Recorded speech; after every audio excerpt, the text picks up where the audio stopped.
Don't compare your calling to someone else's. Do what the Lord has called you to do and let him do the rest. It's about time because we're going there. Welcome back to another episode of We're Going There. I am your podcast host, Bianca Juarez Olthoff, and in light of International Women's Month, we are going to have a conversation not just about women, but I'm going to give my thoughts, feelings, and opinions on women in ministry. I often get asked how I started in ministry, and I wish I had some better story to tell.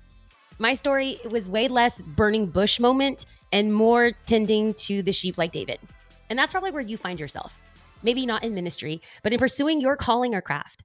Rather than this big booming voice from heaven telling you what to do, it's a slow unearthing.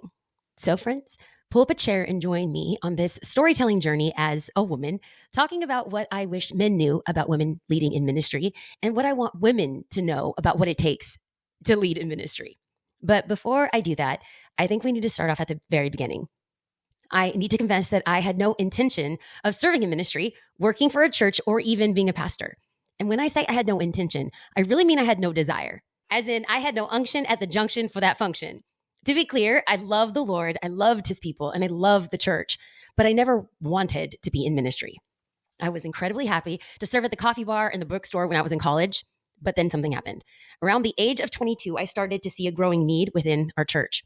I was attending and serving at my dad's church, but I felt this need and I sensed a need with someone that I loved. It was my brother and his motley crew of friends. They were all ministry kids, and we were all at church for very long hours while our parents served. And I decided that I was going to step up and teach the 5th grade Sunday school class, specifically because there were so many boys and my heart went out to my brother and his friends. And I told myself, just do it for 1 year. Just commit to 1 year. But then they decided that they were going to combine 5th and 6th grade classes. So I said, okay, fine, I'll stay 1 more year. And then the boys and the girls asked me to join them in youth ministry. So around the age of 24, I started serving youth ministry. I had so much fun. But again, I had no intention, no ambition of permanently being in ministry. During that time, I was in graduate school and I had way different ambitions. My goals included getting my PhD, opening up an art studio in Los Angeles, representing underrepresented artists, buying a house on Larchmont, meeting my model/writer/creative husband with 1 green eye and 1 blue eye. And yes, friends, I had my whole life planned out. And then God called. No, he didn't pick up the phone. I didn't hear his booming voice say, "Hello, Bianca, it's God." No, I just had a holy hunch, a sense that God was doing something in my life because I began to feel so wildly obsessed and fall passionately in love with God's people. I started teaching the Bible and hosting Bible studies. And from there, it just kind of morphed into something so much bigger than I could have ever thought, wished, hoped, or imagined. In fact, when I was volunteering at church, the ultimate intention of how I even got involved with teaching the Bible was literally just filling the gap. I was volunteering at church and filling in for a secretary that was on maternity leave. And while she was on maternity leave, there was a new youth pastor that came in to take over. Well, the old youth pastor's wife also was pregnant, started experiencing Braxton Hicks, and all of a sudden this new youth pastor had absolutely no one to go to youth camp with him. So I was voluntold. That's when you kind of volunteer, but you're actually kind of told to go to youth camp. And from there, well, it just kind of changed everything. Literally everything changed. And when I say everything, my intentions, my desires, my heart, the things that I cared about, everything started changing. And I saw my dad's church was changing as well. In addition to helping in youth ministry, I realized that there was this thing called social media and YouTube that was grossly underutilized at my dad's church. Now, I know someone listening is like, how many years ago was this? Friends, it feels like the Stone Ages, okay? As proof positive of the age gap, Twitter was new onto the scene. Yes, I'm aging myself. Twitter was new onto the scene, and so is Facebook. So I decided that I was going to launch those social media platforms for the church and actually run them, as well as launch the YouTube channel. Those were the things that I absolutely loved. But my dad and I also love creating experiences for people. So I helped carry out his vision for the church events as well. One event was a trip to Israel. He was doing all the teaching and all the preaching, and I came along to help with the logistics, the registration for people, helping with air flights, making sure that the rooms were okay, coordinating times. And it was a big trip. In fact, there was about 150 people on that tour. So it was 3 full buses, and I was coordinating all of it. It was such a fun trip. But towards the end of the trip, I knew that I was going to head back home and head back into my graduate school classes. And instead of being excited about applying to the PhD program, I felt like I had kind of come to a halt. And I remember that trip specifically. I remember having a conversation with a couple other people. 2 of them were pastors' kids and other ones were just people like my age. I vividly remember it was 3 guys and 2 girls, and we were by the Sea of Galilee. And it was nighttime and the night had ended. Everyone had gone to their hotel rooms. But here we are, 24 years old in Israel. And we decided we were going to go down to the Sea of Galilee and walk around and explore Israel. And we found this old Israeli tank and we climbed up top of it. And overlooking the Sea of Galilee, we started having conversations about our life and what we would want and what we would want to do. And I remember being so vividly aware of how much that God was calling me to step into. Now, I didn't know what it was. I didn't see a vision. I didn't hear a booming voice. But I looked up at the night sky and I saw the stars. And I remember looking at the moon as it reflected on the face of the Sea of Galilee. And very clearly, it was these four thoughts: walk, talk, preach, teach in the name of love. I vividly remember telling myself and God, I just want to love people like you do. And honestly, I didn't realize that that is when In the Name of Love started in its most embryonic form.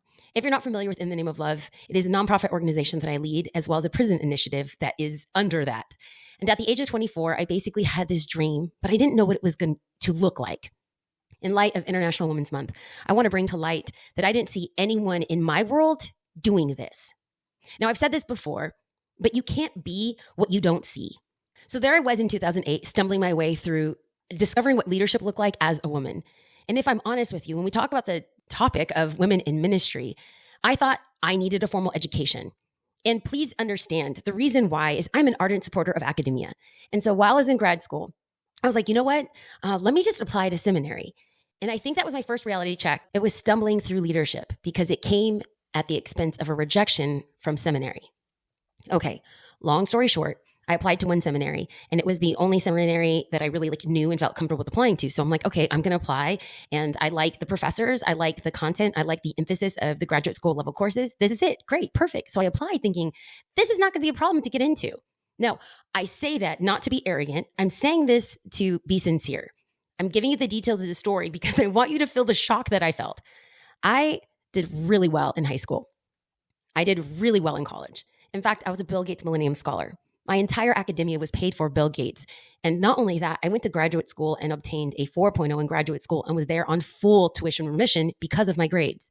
So imagine my shock, friends, when I was rejected. The rejected letter came because after speaking to the dean and explaining to him that there was a prerequisite to enter the program, he said, well, what was that class? And I said, the prerequisite was for a preaching class, but the preaching class was only open to men. And the dean replied back, well, then, if that class is a prerequisite and you're not allowed to take it, I don't think this program is for you. I remember that rejection and I felt so overwhelmingly saddened because at the heart of it, at the root of it, it was rejection based on something I couldn't control. It was based on my gender. The hard part to process was not only did I sense that God was calling me to lead and serve in ministry, doors were opening up. Not only was our youth ministry growing, but other youth ministries started to invite me to come and speak to some of their students or some of their girls groups. And then that kind of expanded into women's groups inviting me. I also started a blog. Remember those? Yeah, back in the day when blogging was a thing. And the blog started to grow and people from around the world were reading it. And it was like the more I said yes, the more doors opened. And I felt like God was calling me to lead and to serve in ministry. Again, I had no ambition of becoming a pastor or even leading in ministry. I just wanted to be equipped and educated to do what God was calling me to do. So the rejection from seminary felt like a closed door. But then conversations started happening. And the more that I stepped in, the more that I said yes, great opportunities were happening and people were listening and our youth ministry was growing. And I had one specific man that I worked with in ministry sit me down and look me in the face and tell me, in spite of all that was growing, in spite of all that was happening, and he said, very seriously, I think it's time for you to step down. And I looked at him confused and I said, I'm so sorry. What do you mean? He said, I think you should step down because you need to create space for men to lead. And I remember feeling so confused. Never more had I been confused because you're asking me to step down so other men could step up. Why don't you just tell them to step up? I've never not made room for people to lead. So guess what? There's a bunch of men in this ministry who aren't stepping up by choice. And yet you're asking me to step down. I remember feeling so embarrassed. I remember feeling so called out. I remember feeling that this idea of sitting down was basically pointing me out and telling me that there was something wrong with me. And ultimately, at the end of the day, he was. I didn't realize this, but I was serving at my dad's church and the church was growing exponentially. I mean, there was 5 Sunday morning services, a Sunday night service, and even a midweek service. And with each of those services, there was also youth services.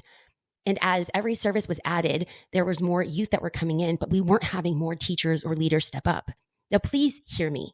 This is my story, and your story might be different.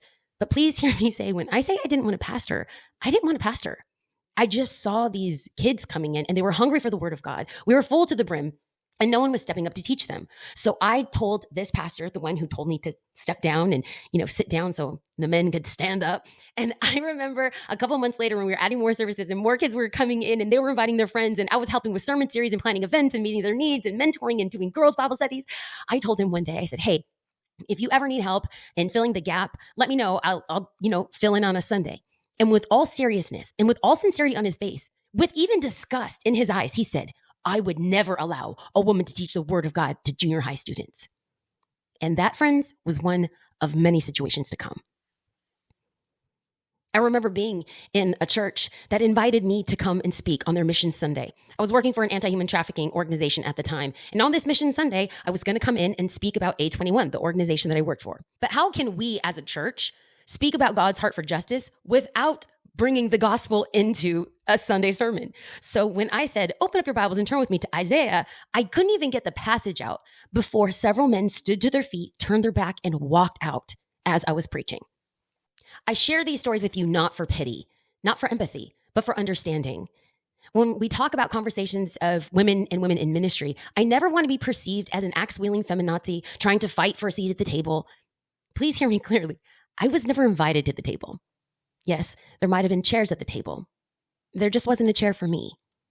Before we dive into some of the practical aspects of what I would like men and women to know, I share these stories with you because it's proof positive that if God calls you, he's going to make a way for you. Plain and simple. And this is how I know that that was the case. I remember my mom was leading women's ministry, and I was starting to get more involved at the church. I was finishing up graduate school, and I had this sense that the Lord was calling me into this space. I remember having this conversation with my mom and sensing and knowing and seeing that the youth kids that were in ministry, and keep in mind, I had been in youth ministry for this time for about 7 years.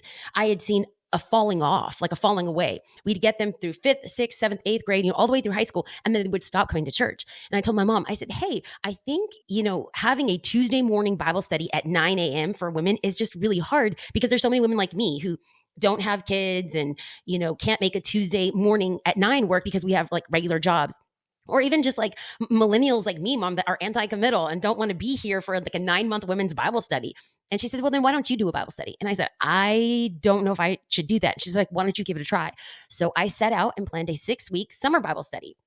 And I remember being, 25, 26 years old at the time and feeling so nervous about whether or not people were going to show up.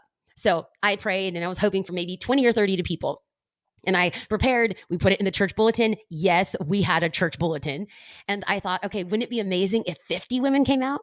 That year, we had 125 women come out. It was so well received that my mom said, well, we have to do this next year. So the next year we had 300 women came out. Then the next year we had 500 women come out, and it just kept on growing to a point when I realized, wow, I love communicating the word of God. And though I might not be for everyone, I know that God is calling me to do this. And without a title, without a paycheck, without a seminary degree, without a husband, without children, without ordination, without even a church office, I taught and wrote and started teaching the Bible. Again, this was vehemently against some of the lay leaders of the church who were completely up in arms that I would teach a Bible study for women. I don't get it, friends. I'm not here to argue. I'm not here to disagree. I'm simply here to preach the word of God. And I understand that not everyone who listens to the podcast have the same theological views as me. I'm not here to agree or disagree. I'm simply saying that I'm going to preach the word of God to whomever will listen. Till this day, there are people that want to berate me and debate me on whether or not I can do what I believe that God's called me to do. But I'm at a point in my life and ministry where I'm just like, I believe that there are well-intentioned individuals, male and female, who want to come and course correct me. But I'll be honest with you. And I say this lovingly. I don't want to convince you. I really don't. You don't have to agree with me. But will you please get out of my way? Because while you're complaining and tearing down, I'm preaching the word of God and building up. This is where I land on the topic of women in ministry and women in leadership. Specifically, at some point when I die, I will come face to face with my maker and he's going to ask me, what did I do with his son Jesus? And I want to stand before him with such confidence and say, I preach the word of God unabashedly to anyone who will listen. And far be it from me to say, oh, well, because I'm a little woman, I'm going to remain silent and not do anything while people die and go to hell. So this, friends, is where we are starting. We started with the personal, but now I want to make this practical. I was in a recent interview and someone asked me, what would you want men to know about what it's been like for you as a woman in ministry? I thought it was a profound question that I haven't really put a whole lot of thought into. Let me lead with this. My story is very different from everyone else's story. I'm not going to try to be prescriptive. I'm going to be descriptive. I'm not going to tell you this is the case for everybody. Follow my ways. No, I'm saying this is my story. This is what I've learned. And if there's something that you can benefit from, hey, amazing. So what I want to do for our remaining time is kind of address some misnomers or things that I just would love for men and women to know about leading as a woman and leading as a woman in ministry. Let's start with the men. What would I want men to know? Well, I think some of the difficulty or hurdles that I've had to encounter is just simply the understanding that if I'm invited to speak at a conference, I would say 9 times out of 10, I'm the only female that's speaking at that conference. And 9 times out of 10, I'm most likely the only person of color that is speaking at the conference. Now, I am not complaining. I'm just simply giving you statistics. So let's talk about that. When I walk into a room, it's roughly 90% men who are the communicators, and 90% of them are not the color of my skin. Though there's nothing wrong with that, I will say it does feel a little intimidating. And what I would want men to know is that if somebody is invited, I would love for people on platform and people in the community to keep in mind, I didn't invite myself. I didn't. In fact, I don't invite myself anywhere. One time in 15 years of ministry, I invited myself to a friend's church because I asked. But other than that, I don't want to be thirsty. I'm not knocking on people's doors. I'm not sending postcards saying, hey, invite me. No. If I'm speaking at a conference, if I'm speaking at a church, if I'm speaking at a college campus, let me let you know that it's because somebody invited me. So I am under the authority, under the auspice, not just of God, but of the host who invited me. So if somebody in the room looks like they don't belong, I would love for men, women, young and old, to make everyone feel welcomed. Make them feel welcomed.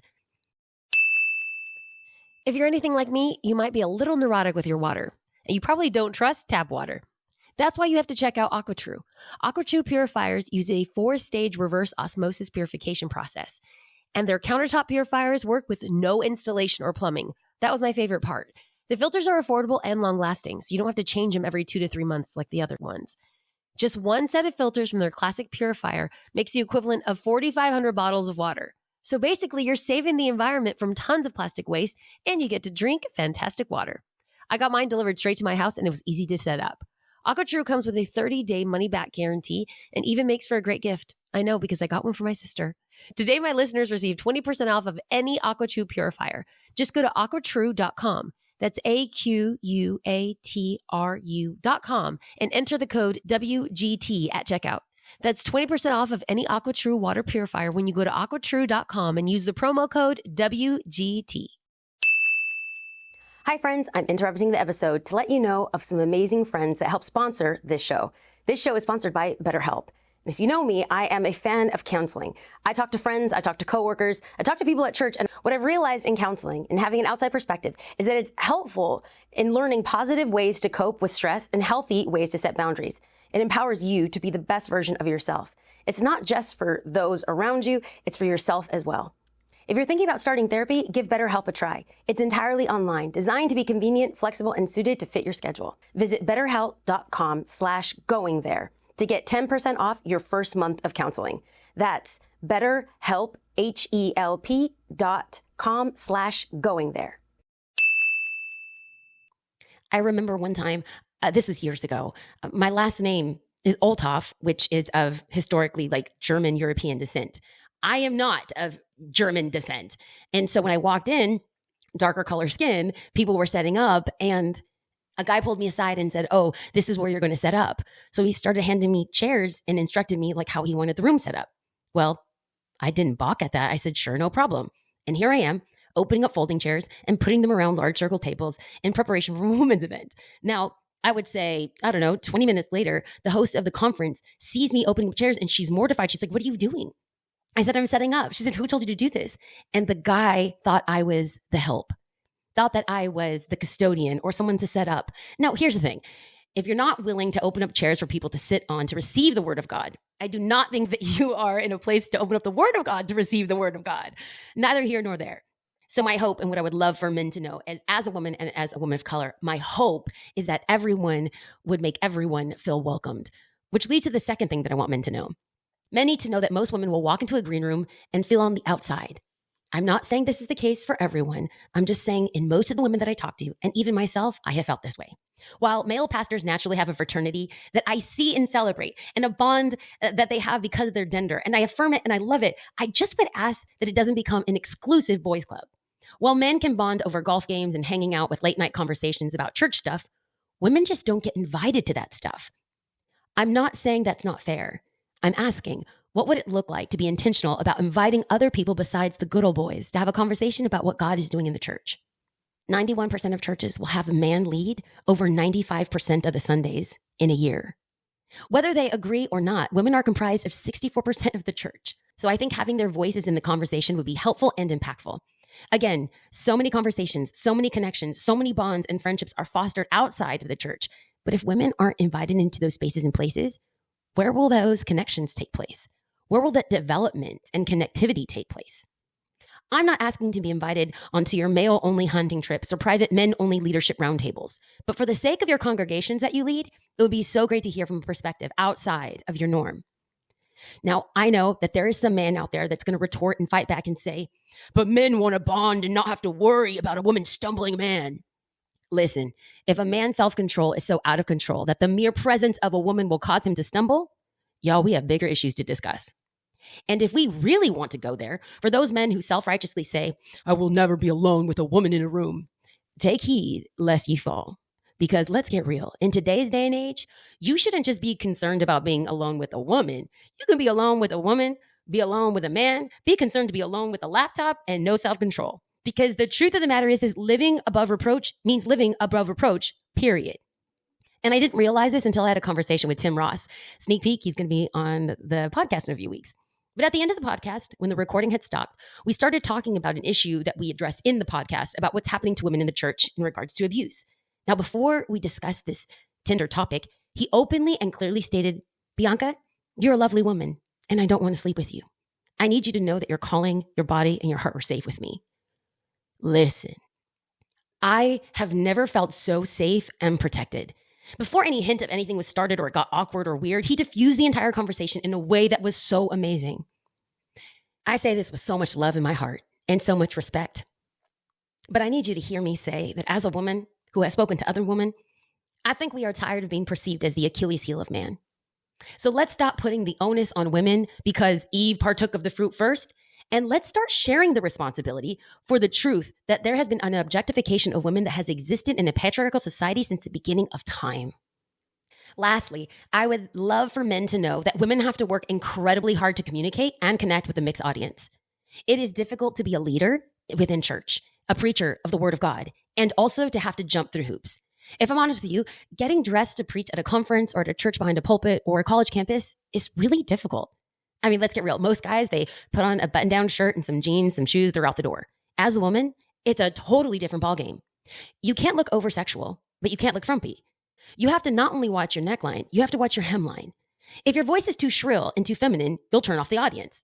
If you're too authoritative, then it will rub people the wrong way. Well, you can't be too emotional because that's where it begins to be too feminine. But then you can't be void of emotion because then you'll sound like a robot. I think what I would love for men to know is, and ask this very simple question is, can we celebrate different voices? And when I say voices, I'm not talking about tonality. I'm talking about, can we celebrate that if the kingdom of God is diverse, what would it look like if stages in churches look diverse as well? As a female who is cautious and careful, also intentional about my appearance, I know I'm very feminine. I know I wear makeup. I know I wear high heels. I know I'm anatomically built different than a man. So I would want men to know that I am aware of this. And I have to be extra mindful about what I say, how I say it, when I say it, what I imply, and how many times I can't be the full expression of myself because it makes a man feel uncomfortable. I would love for men to celebrate the fullness of who a woman is and not feel intimidated, threatened, uncomfortable, or to be honest with you, as if a woman is trying to flirt or make moves. I have spoken to so many women who feel like that if they're being too affirming or too complimentary, that men will perceive it as if they're flirting with them. So I would love for men to understand that if a woman affirms you or says that she appreciates you or that she loves the work that you do, that it wouldn't be perceived with the lens and the filter that you're being hit on or that they're being inappropriate. And that being said, there are married and single men on staff at the church that I work with, and not out of fear, but of wisdom, I am very cautious about what I do. In fact, I've openly said to the men on our staff who I desperately care for and want to affirm and tell them how much I love them, I won't. What I will say and what I will do to speak honestly and lovingly to our staff and male staff members is I will say this, agape you. Even as early as this week, I had a conversation with a young staff member who's male at church, and I told him, I know that you know that I care for you and that I love you. I just am not going to tell you that. I'm going to tell you that I agape you. I respect your wife. I respect your daughter too much. I would never want to be perceived as inappropriate. Now, again, I am not speaking on behalf of all women. This is just my perspective and what I've lived through. But I want to share my perspective because I know that there's going to be women out there who resonate with it as well. Okay, so if that's what I spoke to men, what would I speak to the women? What would I share with the women? What do I would want women to know for women who are serving in ministry or women who are interested in serving in ministry or women who are just leading in general? Here's my number one thing I want women to know. This isn't easy. Yeah, leadership in ministry is not easy. In fact, it's war. And let me keep it real. Let's have an honest conversation right now. I see far too many women quit and walk away and give up because ministry and leadership is hard. Hey, this is hard. The question I'm asking is, who told you it was going to be easy? All throughout the Gospels, Jesus did and said hard things. Like he said, hey, if they hate me, they're going to hate you. And as a woman in leadership, as a woman in leadership in ministry, as a woman in leadership in ministry who's a person of color, guess what? This ain't easy. But if you are called, I beg you by the mercies of God not to quit. I beg you not to give up and walk away. I beg you to not allow someone else to write your narrative or write your story or close a door in your face because man cannot close a door that God has opened. Period. Punto. Full stop. The end. Women, please listen. This is war and you are a warrior. Buck up, buttercup. Life is tough and so are you. What else would I want women to know? I want women to know that you have a decision. You can either be a fountain or you can be a drain. As a woman in leadership, you can be a fountain, you can be a drain. You can overflow and be abundant, or you could suck the very life out of the room. Let me be honest with you. I say this as a woman. We women, we are very critical and judgmental. And to be honest with you, I think sometimes women are the greatest critics of other women. I have so many women say really mean and ugly things about me, and they don't even know who I am or what I'm about. I once posted a poll on Instagram and asked women if they have felt either bullied, kept from leadership, or made it hard to serve in church because of other women at church. The results were embarrassing. Over 86% of women polled said that they had. Now, whether it's jealousy from the younger generation or fear of irrelevancy or position from the older generation, we need to stop and create more space at the table. Andy Stanley, he's a pastor out of Atlanta, Georgia. He says, do for one what you wish you could do for all. So I have made it my life's ambition to do for others what I wish someone would have done for me. I want to always make room at the table for anyone and everyone. And if you've been to my house, you know, at one point I had a 14-person table that I squeezed 19 people on. Why? Because I am always making room for people at the table. So when God opens up the door for you to lead, whether in a sacred space or a secular space, I'm asking you to take others with you. Like literally take others with you. I want this generation to be mindful of the next. If you have a door of opportunity that's open to you, hey, what would it look like for you to tap someone on the shoulder and invite them to join you so that they could see you, because you cannot be what you don't see. Just last weekend, I was at a conference in Texas and I took women with me. I took young women with me. I took older women with me. These 4 women specifically, they're serving in ministry. They're serving their local church. They're committed to their church. And I want them to get a vision of the global church. I want them to get a vision of something so much bigger than their current cultural context or reality. So yes, pay it forward.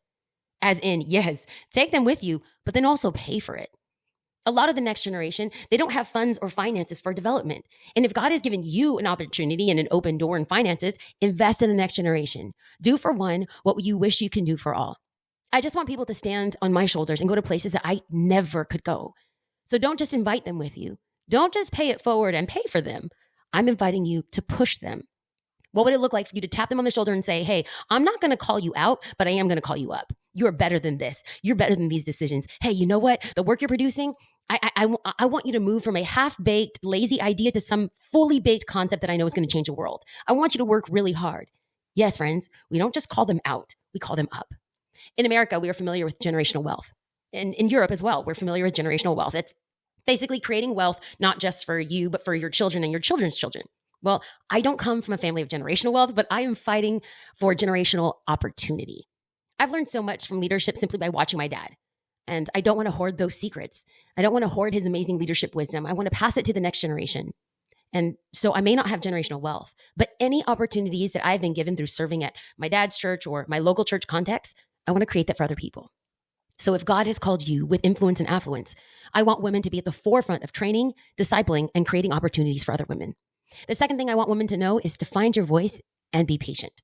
So many people I speak to are like, God's given me this vision. I know I'm called. Amazing. You might be called. It just might not be the right season.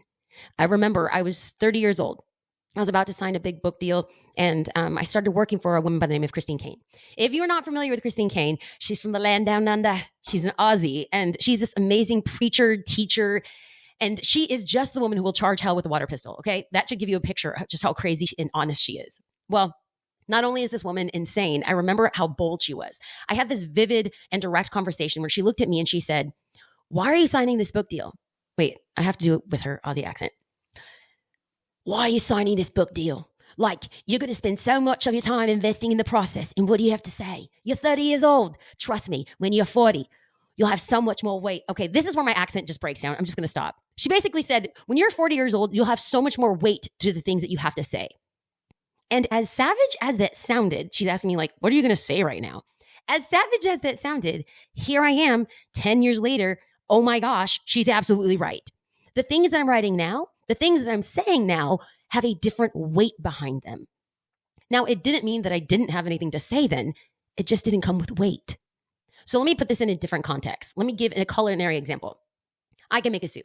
I can chop up my veggies. I can put in some chicken, and I could serve the soup hot. I can serve it. It's soup. I put it in a bowl. Boom. I could serve it immediately. However, if you let that soup continue to boil and simmer on low for a couple hours and then put it in the refrigerator overnight and then warm it up the next day, let me tell you something. All the flavors come together. All the depth, all the richness, all the flavors come together in a way that only time can produce. So you might be called. You might have a vision for your life. It just might not be the time. Take a look at the life of Joseph. Joseph had a vision of grandeur, that he was going to have his family bow down to him and he was going to have massive influence. Do you know how many years that took to happen? Over 20. You might have a vision. You might have a calling. You might be anointed. It just might not be your time. So ladies, I want you to know leadership isn't easy. I want you to be a fountain, not a drain. I want you to know that it might take time to find your voice. Next, I want women to know what they're called to and what they're not called to. I remember hearing an impactful worship leader say, some worship leaders are called to 10, some are called to hundreds, some are called to thousands. I think it's super important for us to know who are we called to. If you feel like, oh, I'm called to thousands, I'm called to millions, but the Lord is really calling you to small group environments, your whole life will be wasted and you'll feel as if you are not actualizing your potential. When the truth of the matter is, you want to reach millions, but the Lord is calling you to disciple a few. Or maybe on the flip side, you're terrified of large crowds and you're like, I just want to speak to the tens, but the Lord is calling you to speak to arenas. How sad would it be for you to not actualize what God has called you to step into because you're fearful? So know who you are and know what you're called to. Are you called to tens, hundreds, thousands? Don't compare your calling to someone else's. Do what the Lord has called you to do and let him do the rest.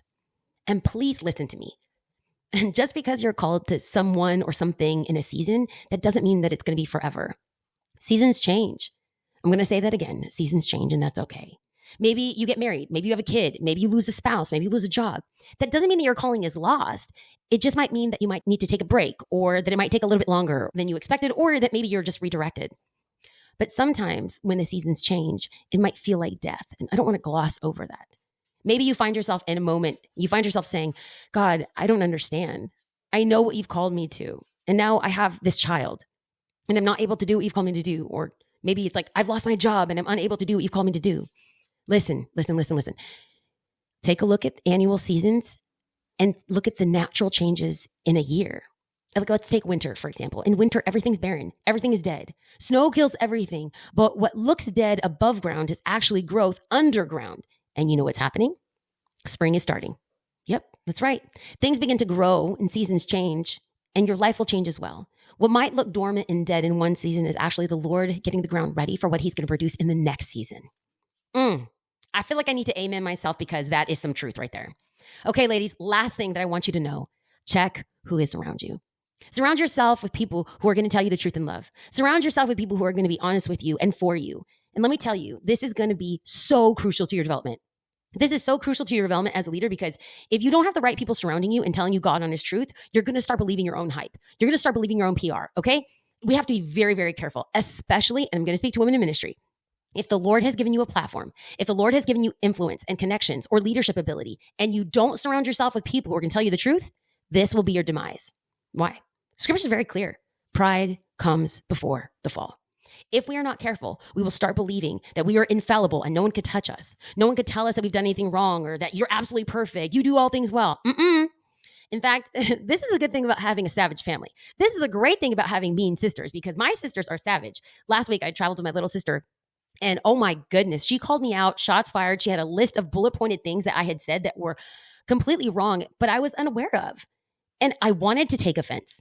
People say offense is a choice. Yeah, offense is a choice and I wanted to choose to be offended. But listen, when someone calls you out and you receive it and apply it to your life, trust me, you will be a better leader. Now, note this, please. When you have someone tell you the truth, be the leader who takes criticism without consequence. Be the leader who takes criticism without consequence. What does that mean? Don't make people pay the price for telling you the truth. If someone loves you enough to tell you the truth, it's because they love you and they don't want you to act like a fool. They don't want you to be dumb. They don't want you to be a butthole. They want you to live in the fullness of who God has called you to be. So when someone tells you the truth, don't make them pay. If you know this person loves you, they're telling you this because they don't want you to continue to walk in ignorance or in arrogance. So family, as we wrap up this podcast, I wanted this to move from personal to very practical. What have I learned in this process? What do I want you to know? I want to wrap this up, whether you're a woman or not, whether you're in ministry or not, whether you're a leader or not, with this last exhortation. Be what you want to see. Be what you want to see. If you want the world to look different, let it begin with you. As a woman, as a man, young or old, rich or poor, educated or uneducated, be what you want to see. In light of International Women's Month, I want to say thank you for being part of this podcast. If this podcast has benefited you in any way, I'm going to encourage you to hit the subscribe button and share this with a friend. While you're at it, maybe even leave a positive review or something that you've learned. If you like me, my name is Bianca. If you don't like me, my name is Beyonce, and don't leave that review. I love you, friends. Thank you for being on this journey. I appreciate you. I love you. And I'm honored to create content that hopefully will pierce your heart and grow your mind. Catch you next week.